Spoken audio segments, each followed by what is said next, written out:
driving through Juntura, Oregon, which is a small town of about 30 people, and it's known for its RV park slash motel slash restaurant, and of course, a bunch of cattle and open spaces.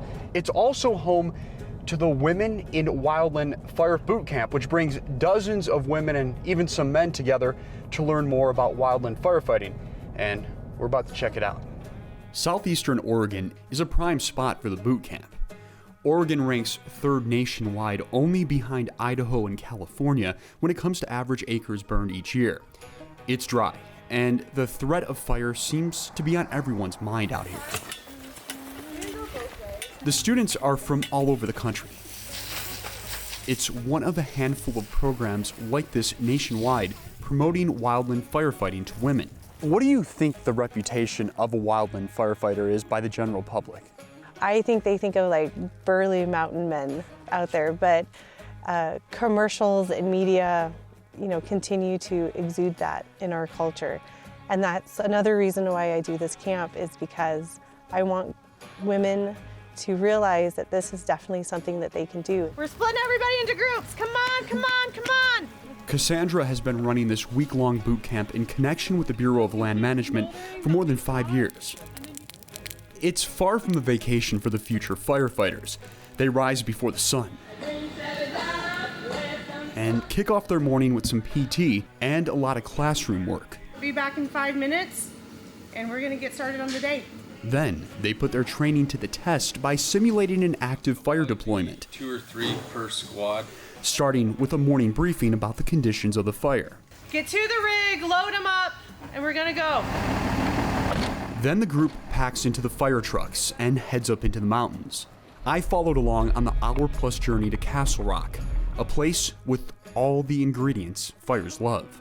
What are the fundamentals of wildland firefighting? Really, we're in a landscape with so much fuels. Our fires can be small or they can be massive. But really, the fundamentals is to anchor, flank, and pinch the fire. Let's start with anchor, which is where the group starts the attack. It's an area void of fire fuels, most commonly grass, brush, and timber. A road is a perfect spot to anchor because gravel and dirt aren't going to ignite, so it becomes a barrier and a great starting point. Then firefighters flank the fire or attack from the sides. Digging fire lines are an important part of this. Oftentimes, firefighters do this by hand.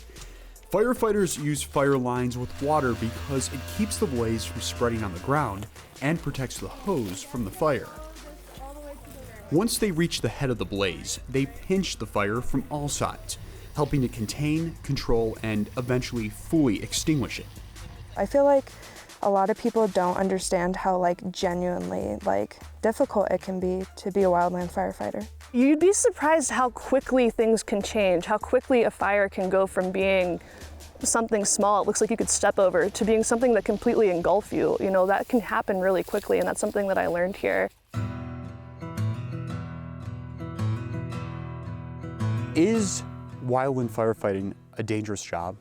It can definitely be a dangerous job. I mean, I think we've all seen it in the media, firefighters that either are burned over or hit with snags or really just get in bad situations and their lives are unfortunately extinguished. There you go. Perfect.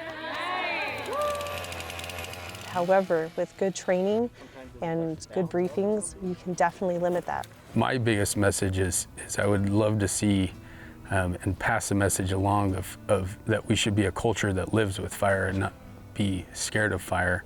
Removing the fuels, it gives time for you to bring water operations in. John is a fuels tech for the Bureau of Land Management, and he's an instructor at the boot camp.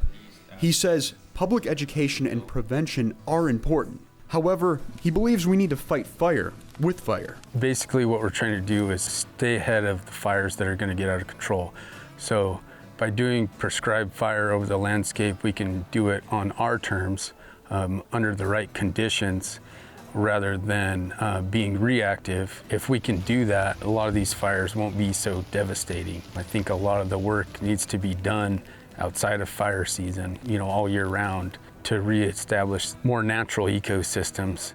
I already had respect for firefighters, but that respect is way bigger now. You know, I'm gonna move forward with a much better understanding of the work that they're doing, especially in the context of a world where we're gonna have more fires and they're gonna be more destructive.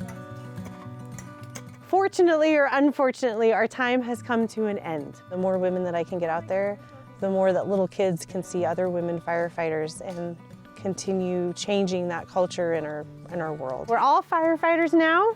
We're amongst friends. Firefighters are definitely seen as the heroes of the West, but all shapes and sizes can do it.